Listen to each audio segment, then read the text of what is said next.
ശ്രീരാമൻ വളരെ വിനയത്തോടെയാണ് പെരുമാറുന്നത്. ശ്രീരാമൻ്റെ ഭാവത്തിൽ മാത്രമല്ല വാക്കുകളിലും അതേ വിനയം ആകർഷകമായി കലർന്നിരിക്കുന്നു. വിനയം പലപ്പോഴും ബലത്തിൻ്റെ മന്ദഹാസമാണ്. പരശുരാമനെ പോലെയുള്ളവർ കയർത്തു തുടങ്ങിയാൽ ബാലന്മാരായവർക്ക് ആശ്രയമെവിടെ? ആയുധപ്രയോഗ സാമർഥ്യമില്ല, ശത്രുമിത്രോദാസീന ഭേദവുമില്ല. അന്തകാന്തകൻ പോലും ലംഘിച്ചിടുന്നതല്ല പരശുരാമൻ്റെ ചിന്തിതം.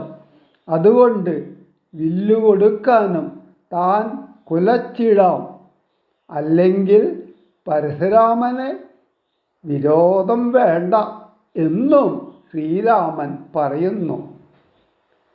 ശിവനാലും ബ്രഹ്മാവിനാലും ദേവന്മാരാലും മുനികളാലും വന്ദിതനായ ശ്രീരാമൻ വില്ലു പരശുരാമനിൽ നിന്ന് വാങ്ങി നിന്നപ്പോൾ ഈരേഴ് ലോകങ്ങളിലും തേജസ് വ്യാപിച്ചു. വില്ലു കുലച്ചു ബാണം ഒരെണ്ണമെടുത്ത് തൊടുത്തു വലിച്ചു നിറച്ചപ്പോൾ പരശുരാമനോട് ചോദിച്ചു ലക്ഷ്യം കാട്ടിക്കൊടുക്കാൻ. മുഗ്ധഭാവവും പൂണ്ടു രാമനാകുമാരനും ക്രുധനാം പരശുരാമൻ തന്നോടരുൾ ചെയ്തു, ചൊല്ലേഴും മഹാനുഭാവന്മാരാ പ്രൗഢാത്മാക്കൾ വല്ലാതെ ബാലന്മാരോടിങ്ങനെ തുടങ്ങിയാൽ ആശ്രയാമവർക്കെന്തോന്നുള്ളതു തപോനിധേ സ്വശ്രമ കുലധർമ്മം എങ്ങനെ പാലിക്കുന്നു?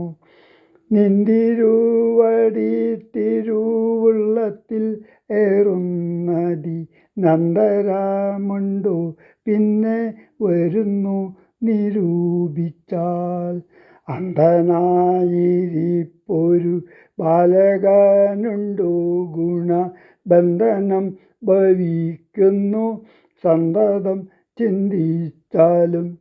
ക്ഷത്രിയ കുലത്തിങ്കൽ ഉത്ഭവിക്കയും ചെയ്തേൻ ശസ്ത്രാസ്ത്ര പ്രയോഗ സാമർത്ഥ്യം ഇല്ലല്ലോ താനും. ശത്രുമിത്രോദാസീന ഭേദവുമെനിക്കില്ല, ശത്രു സംഹാരം ചെയ്യുവാൻ ശക്തിയുമില്ലയല്ലോ. അന്തകാന്തകൻ പോലും ലംഘിച്ചിടുന്നതല്ല നിന്തിരുവടിയുടെ ചിന്തിതം. അതുമൂലം വില്ലിങ്ങു തന്നാലും ഞാൻ ആകിലോ കുലച്ചിടാം, അല്ലെങ്കിൽ തിരുവുള്ള കെടും ഉണ്ടാക വേണ്ട. സുന്ദരൻ സുകുമാരൻ ഇന്ദിരാപതി രാമൻ കന്ദർപ്പ കളേബരൻ കഞ്ചലോചനൻ പരൻ ചന്ദ്രചൂഡരവിന്ദ മന്ദിര മഹേന്ദ്രാദി വൃന്ദാരകേന്ദ്ര മുനി വൃന്ദവന്ദിതൻ ദേവൻ. മന്ദഹാസവും പൂണ്ടു വന്ദിച്ചു മന്ദേതരം നന്ദിച്ചു ദശരഥ നന്ദനൻ വില്ലും വാങ്ങി. നിന്നരുളുന്ന നേരം ഇരഴു ലോകങ്ങളും ഒന്നിച്ചു നിറഞ്ഞൊരു തേജസ്സു കാണായി വന്നു. കുലച്ചു ബാണം ഏകമെടുത്തു തൊടുത്താശു വലിച്ചു നിറച്ചുടൻ നിന്നിതു ജിതശ്രമം.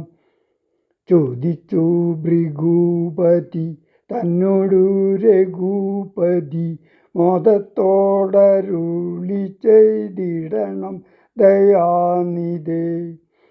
മാർഗണം നിഷ്ഫലമായി വരികയില്ല മമ്മ ഭാർഗവാരാമ ലക്ഷ്യം കാട്ടിത്തന്നിടാവണം.